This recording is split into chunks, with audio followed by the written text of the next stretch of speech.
Proper grip is imperative to proper cutting technique. If the grip is not correct, then you're going to have a very difficult time getting a straight line on your cut. So what we're going to express and address right now is how to actually approach the handle or the tsuka with your hands as you come at it. The tsuka is slightly curved, just as the sword is slightly curved. There are diamonds that are created by the wrap on the handle itself. We take the left hand and we place it from the back side of the sword toward the handle. The knuckles will be in line with the diamonds. The right hand approaches from the top and is at least 1 finger width from the sword guard itself, the tsuba. So we never want to have the hand tight against the tsuba. We want at least 1 inch to 1.5 inches away. Notice my hands are not wrapped in from the sides, the thumbs are not on top.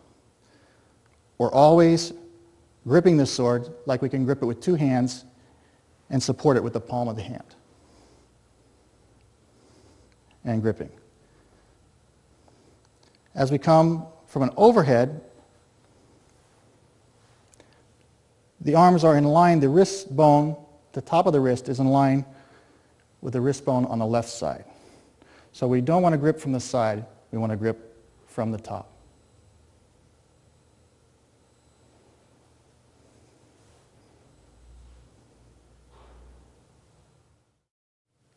Any good swordsman is familiar with his tools, and his tools in this case happen to be the samurai sword itself, the katana. So what I'd like to go over right now are different parts of the katana so that you will recognize those terms and parts of the sword as we go through the rest of the DVD. So if we can take a look at the sword itself, the entire sword is referred to as a katana.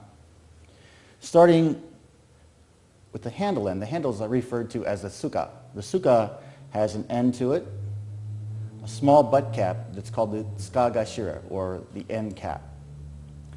The wrapping is called the tsukamaki, or sometimes referred to as ito, which is the actual cord that wraps around it. Inside, you'll notice there is black ray skin on this particular sword. Sometimes it's white ray skin. That's called same. The pegs that hold the handle onto the blade itself are called mekugi. Mekugi. And you're always going to check mekugi before you use it. Make sure that they're tight.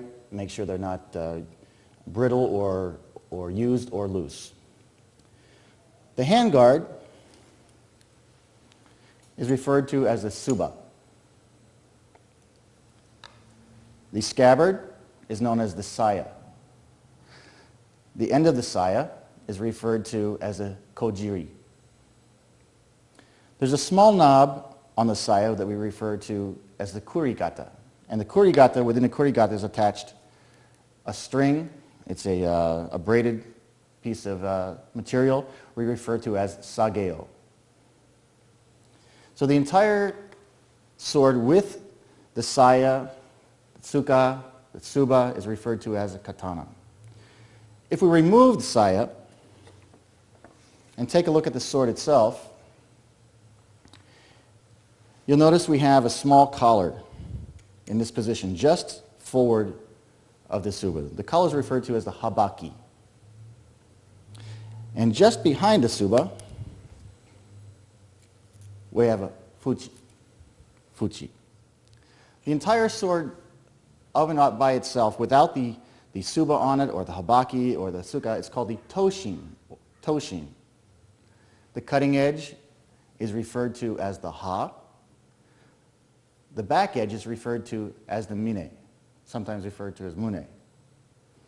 You'll notice there's a raised section through the middle of the sword, running from the base all the way to the tip.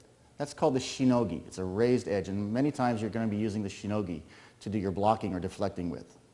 Behind the shinogi, and on this particular sword, is a small ditch that runs the entire length of the sword, and that is called bohi.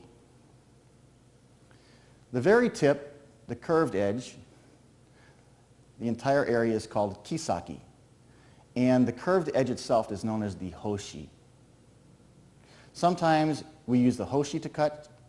But most of the time, we use the cutting edge that goes from a slight line called the yokote that separates the sword from the kisaki back to about 9 inches behind.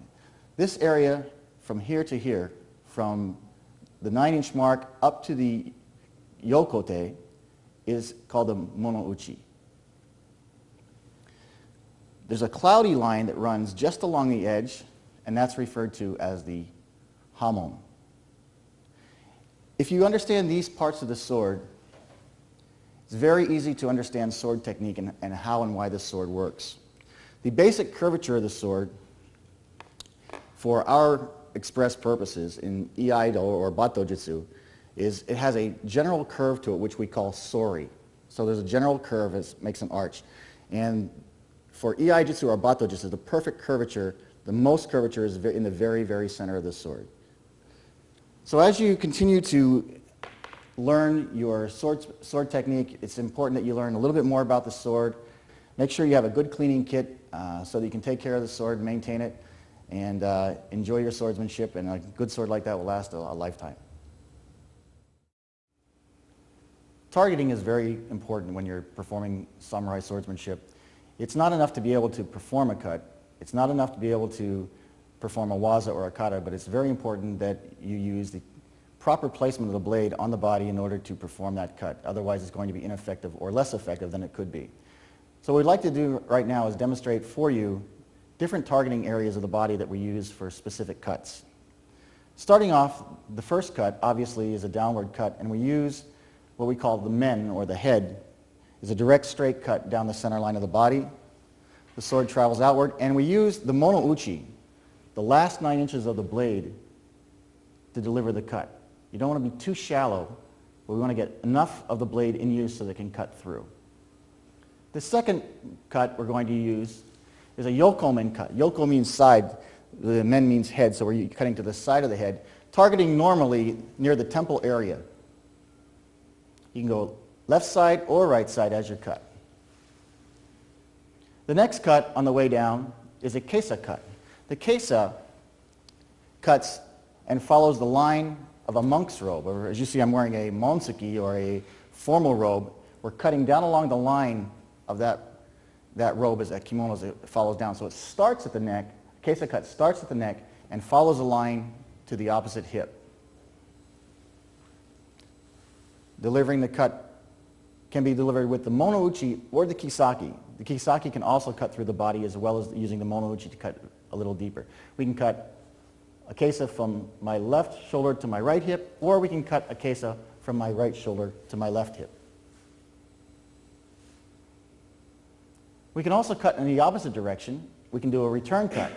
On a return cut, a rising cut or a kiriage, we cut starting at the hip, and rather than using a kesa, we actually go a little bit further toward the shoulder blade. So we don't really exit the neck area, but the kesa starts here and exits near the point and peak of the shoulder. Cutting diagonally up, right side, then diagonally up the opposite direction, starting at the hip and exiting the shoulder blade.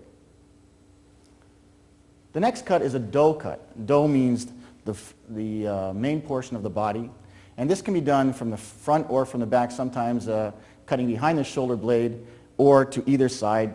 Yoko, which is a sideways cut, sometimes referred to as suihei. Suihei and yoko are the exact same cut. It's a very flat cut, or an angular cut as to the body. Right to left, straight through the body, or left to right through the body. Sometimes diagonally through the body from this position. That's still considered a do cut. The other cutting targets are on the extremities. What we refer to as the wrist is known as the kote. So sometimes as I hold a sword, my kote is exposed, particularly my right kote, because it's always forward as I hold the sword. So the kote can be cut in this position. Sometimes the kote is cut in this position. So that is a kote cut. The other cut is a hiza. Hiza is the knee. Sometimes as I perform a hasso no kamae or a jodan no kamae or a wakigamai, obviously the closest target to the opponent is the knee area, and he cuts low to that area. Those are the primary targets in Bato Jutsu or Bato Do. Make sure that as you're performing your waza, as you're performing your kumitachi techniques, your two-man drills, that you are specifically going for those targets to be more effective with your cuts.